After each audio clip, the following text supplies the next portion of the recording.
Hello guys, welcome to my YouTube channel. आज हम देखेंगे एनसीईआरटी का सार। और इसमें हम देखेंगे कि आजकल डायरेक्ट क्वेश्चन पूछे जा रहे हैं इन टॉपिक से। तो जिन जिन टॉपिक से डायरेक्ट क्वेश्चन पूछे जा रहे हैं तो उनका मैं एक सार लेकर आपके लिए आया हूँ। तो अगर आपने मेरे पिछले वीडियो ईवीएस के सीडीपी के ना देखे हों तो आप मेरे पिछले वीडियो देख सकते हैं। तो चलिए शुरू करते हैं। सबसे पहले सरहुल त्योहार। तो सरहुल त्योहार कहाँ पर मनाया जाता है? तो सरहुल त्योहार जो है झारखंड में मनाया जाता है। कहाँ पर मनाया जाता है? झारखंड में। तो जो झारखंड है, झारखंड में बसंत ऋतु में ये मनाया जाता है। तो सरल त्योहार कहाँ मनाया जाता है? झारखंड में मनाया जाता है। कब मनाया जाता है? बसंत ऋतु। बसंत ऋतु में। बसंत ऋतु में जो है सरहुल का त्योहार बसंत ऋतु में मनाया जाता है, झारखंड में मनाया जाता है। इसमें क्या करते हैं लोग? अपनी रीति रिवाज के अनुसार पारंपरिक पोशाक पहनते हैं। ठीक है, अब जाहिर सी बात है, कोई भी रीति रिवाज होगा तो उसमें अपने हिसाब से लोग वस्त्र पहनते हैं। अच्छा, इसमें और क्या होता है? इसको मुख्यतः मुंडा और संताल जनजाति द्वारा मनाया जाता है। इसको कौन सी जनजाति द्वारा मनाया जाता है? मुंडा और संथाल जनजाति द्वारा इसको मोस्टली मनाया जाता है। ठीक है, और इसमें क्या होता है? इसमें साल या सकुआ के पेड़ तक जुलूस निकलता है। इसमें क्या होगा? एक साल का वृक्ष होता है। वृक्ष बना दूं, ड्राइंग अच्छी नहीं है फिर भी बना देता हूं। ठीक है, इसमें क्या होगा? जैसे कि ये बच्चे हैं, बड़े हैं, बूढ़े हैं, ये जनजाति के लोग हैं जो ये क्या करेंगे?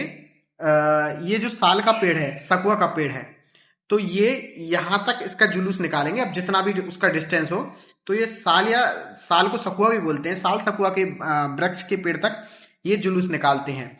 और इसमें होता क्या है? वे साल के फूल और अंकुरित अनाज को लेकर जाते हैं। क्या करेंगे वे? साल और अंकुरित अनाज को लेकर जाते हैं। ठीक है, कहां तक? यहां तक जाएंगे, साल सकुआ के पेड़ तक लेकर जाएंगे। इसमें होगा क्या? धरती और सूर्य के आदर व सम्मान के साथ वो क्या करते हैं? इसको भेंट चलाते हैं। और कैसे जाएंगे यहां तक? जुलूस कैसे निकालेंगे वो? ढोल नगाड़े बजाकर यहाँ पर स्थानीय वाद्य यंत्रों को बजाते हुए, नाचते गाते हुए ये सरहुल मनाते हैं। तो इसमें होता क्या है? ये धरती और सूर्य के विवाह का प्रतीक माना जाता है। ये जो त्योहार है, ये पर्व है जो ये धरती और सूर्य के विवाह का प्रतीक माना जाता है। ठीक है, होपफुली आपको सरल त्योहार समझ में आया होगा। ठीक है, तो सरल त्योहार में क्या होगा मैं एक बार फिर से रिपीट कर देता हूं।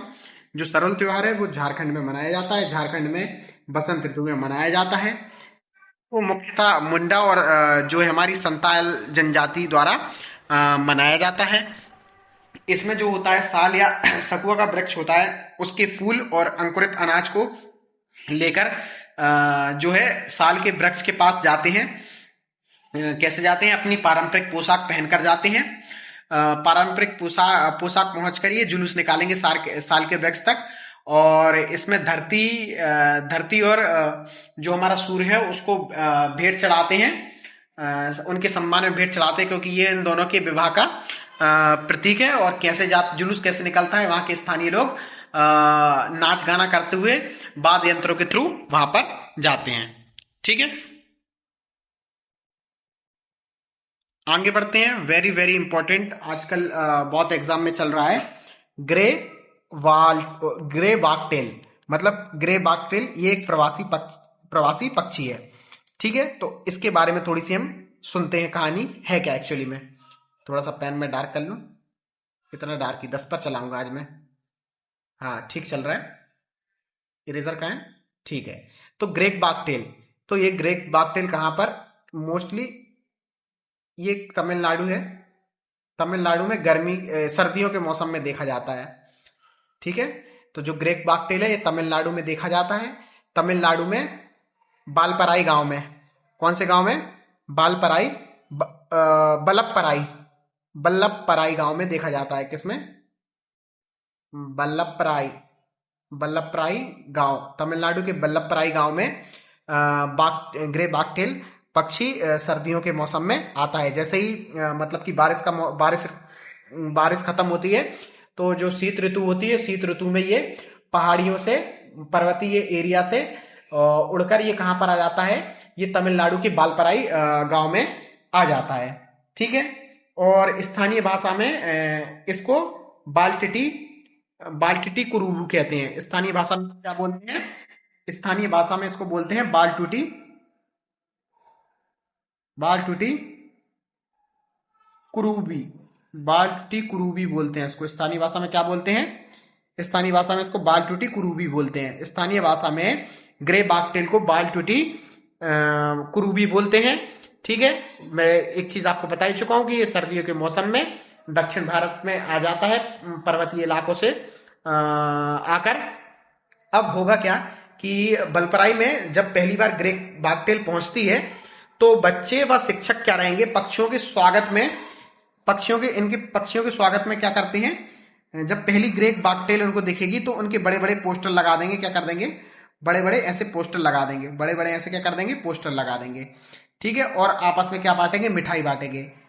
मिठाई बांटेंगे। क्या बांटेंगे? मिठाई। क्या बांटते हैं? मिठाई। जब पहली ग्रे बागटेल में आती है तो वहां पर उत्सव मनाया जाता है, मिठाई बंटती हैं। ठीक है, बड़े बड़े उसके पोस्टर लगाए जाते हैं। स्थानीय भाषा में इसको बालट्टू कुरूबी कहा जाता है। ठीक है, और ये इसको प्रवासी पक्षी भी बोलते हैं। और इसकी पहचान क्या है? यह एक छोटा सुंदर पक्षी है जिसकी पीठ कैसी होती है? यह एक कैसा है? छोटा सुंदर पक्षी है जिसकी पीठ सिलेटी ग्रे होती है, पेट का निचला हिस्सा चमकीला पीला होता है और यह चलते समय अपनी पूंछ लगातार ऊपर नीचे करता रहता है। आगे बढ़ते हैं। पारभासी ऑब्जेक्ट, जिसको ट्रांसलूसेंट ऑब्जेक्ट बोलते हैं। तो ये होता क्या है? ये जनरली वे ऑब्जेक्ट होते हैं, या फिर जो हिंदी में बोले तो वो वस्तु होती है जिनसे प्रकाश आंशिक रूप से गुजरता है और उनके आर पार धुंधला दिखाई देता है, जैसे कि तेल लगा हुआ कांच, बटर पेपर, धुंधला कांच, या पतला या सूती कपड़ा, या ट्रेसिंग पेपर। ठीक है, पारदर्शी आप सबको ही पता है, जिसमें से पूरा आर पार दिखे, और अपारदर्शी जिसमें से कुछ भी ना दिखे आर पार। अब कहानी हम पढ़ते हैं सिल्लोक गांव की। ये भी आजकल बहुत प्रचलन में क्वेश्चन आ रहा है सिल्लोक गांव के बारे में। तो ये जो सिल्लोक गांव है, इसको कचरा मुक्त, जो पूरी तरीके से कचरा मुक्त गांव है, ये अरुणाचल प्रदेश में है। तो सिल्लोक गांव, पहला प्रश्न तो यही आ सकता है कि सिल्लोक गांव कहाँ है? तो अरुणाचल प्रदेश में है। तो सिल्लोक गांव के बारे में दूसरा प्रश्न ये आ सकता है कि कौन सा जो गांव है पूरा कचरा मुक्त जिसको घोषित किया गया है, तो वो सिल्लोक गांव है। और यहाँ स्वच्छता सर्वोपरि मानी गई है। और यहाँ के ग्रामीण जो रहते हैं वो स्वयं हफ्ते में एक बार मिलकर पूरे गांव की सफाई करते हैं। ठीक है, प्लास्टिक पर पूरी तरह इस गांव में प्रतिबंध है। और यहाँ पर क्या है, जो बांस के डस्टबिन लगाए जाते हैं। काय के डस्टबिन लगाए जाते हैं? बांस के डस्टबिन लगाए जाते हैं। काय के? बांस के। ठीक है, बांस के डस्टबिन लगाए जाते हैं। यहाँ पर काय के डस्टबिन लगाए जाते हैं? बांस के डस्टबिन लगाए जाते हैं। ठीक है, आप भी अपने बच्चों को अगर पढ़ाएं ईवीएस, तो इस चीज को ज्ञान में रख सकते हैं। और अच्छा, अगर मध्य प्रदेश की बात करें तो मध्य प्रदेश में जो हमारा इंदौर है वो सफाई के लिए बहुत फेमस है। और मैसूर भी जो है अलग से, मैसूरू, वो भी देखा जाए तो हमारे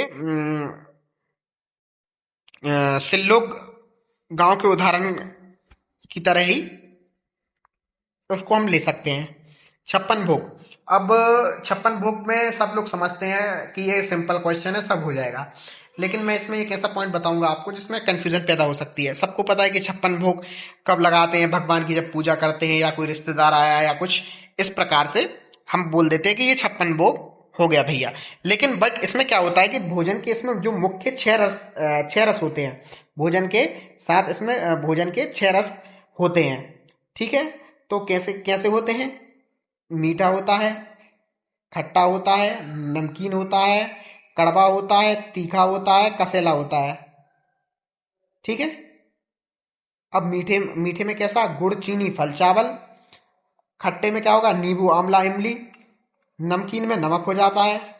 तीखा में आ जाता है मिर्च, अदरक, काली मिर्च तीखा में। कड़वा में करेला, नीम, हल्दी।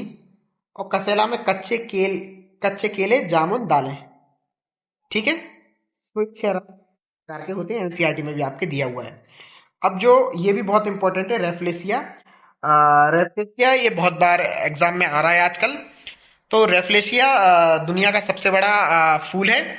इसका जो डायमीटर, जो व्यास है, वो लगभग 1 मीटर होता है। मतलब कि ये समझ लीजिए आप कि 3 फीट के आसपास। फीट में अगर बोले तो 3 फीट, और मीटर में बोले तो ये इसका जो डायमीटर होता है वो 1 मीटर के आसपास होता है। और इसका जो वजन होता है वो 10 से 11 किलो होता है। इसका वजन कितना होता है? 10 से 11 किलो। इसका वजन 10 से 11 किलो होता है। ये छत्ती के आकार के समान होता है, ठीक है। और इसमें कोई जड़, तना या पत्तियां नहीं होती है, ठीक है। इसमें क्या होता है? इसमें कोई जड़, तना, पत्ती, हरी पत्तियां, इसमें ना कोई जड़ होगी, ना कोई तना होगा, या ना कोई हरी पत्ती होगी। ये क्या है? पैरासाइट है। ये क्या है? परजीवी है। ये क्या है? परजीवी है। और इसमें से कैसी बास आती है? इसमें सड़ते हुए मांस जैसी बदबू आती है, जिससे कि मक्खियां आकर्षित होकर परागण, मतलब कि पॉलिनेशन करती हैं। तो इसमें कैसी बात आती है? सड़े हुए मांस की बदबू आती है। और ये कैसा है? ये परजीवी है। ये क्या है? परजीवी है, ठीक है। ये परजीवी पौधा है। इसमें ना तो जड़ होगी, ना तना होगी, ना हरी पत्ती होगी। बस ये परजीवी है, दूसरों से पोषण लेगा। बात करते हैं बांस की और गन्ने की। तो जो गन्ना है, ये वनस्पति विज्ञान के अनुसार गन्ना घास का परिवार है। बांस भी घास का परिवार है, ठीक है। इसका तना कैसा होता है? मोटा और मीठे रस से भरा होता है गन्ने का, लेकिन ठीक है। और बांस के बारे में बात करें तो ये दुनिया का सबसे तेज बढ़ने वाली घास है। दुनिया की सबसे तेज बढ़ने वाली घास हम किसको कहते हैं? बांस को कहते हैं। और ये कोई पेड़ नहीं है। असम के घर बनाने में, मिजोरम में बर्तन बनाने में इसका उपयोग होता है। और ये 1 साल से अधिक जो है हरा बना रहता है। 1 साल से अधिक तक वो क्या बना रहता है? हरा बना रहता है। मतलब कि ये 1 वर्ष से अधिक समय तक जो है वो सूखती नहीं है। ये भी आपको पॉइंट याद रखना है। अच्छा, गन्ने के जो तना है उसका उपयोग गुड़ बनाने में किया जाता है। आते हैं झाड़ियों पर, श्रब्स जिसको हम बोलते हैं।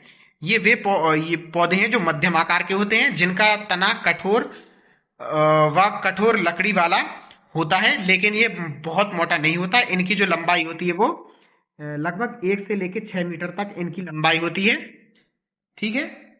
और इनकी जो शाखाएं हैं वो जमीन के आसपास होती हैं, जैसे कि उदाहरण गुलाब, गुड़हल, मेहंदी, नींबू, ये सब क्या है? ये झाड़ियां हैं। आगे बढ़ते हैं। विषुकनी, ठीक है। विषुकनी, तो ये जो विषुकनी है, ये केरल में नववर्ष त्योहार जो आता है तब ये मनाया जाता है। तो केरल में जब नववर्ष का जो प्रथम दिन जो रहेगा, उस दिन ये मनाया जाता है। ये क्या है? एक शुभ रिवाज है। शुभ रिवाज क्यों है? क्योंकि ऐसा माना जाता है कि सूर्योदय के समय शुभ वस्तुओं को देखने से आने वाला वर्ष खुशहाल और लाभकारी होता है। मतलब कि जैसे कि अगर आप शुभ चीजें देखोगे तो आपका जो क्या बोलते हैं वर्ष रहेगा, वो कैसा रहेगा? खुशहाल और लाभकारी रहेगा। इसमें क्या होता है? अमलतास, माफ कीजिए, इसमें क्या होता है? अमलतास के पीले फूल कैसे रहेंगे? अमलतास के बहुत सारे पीले फूल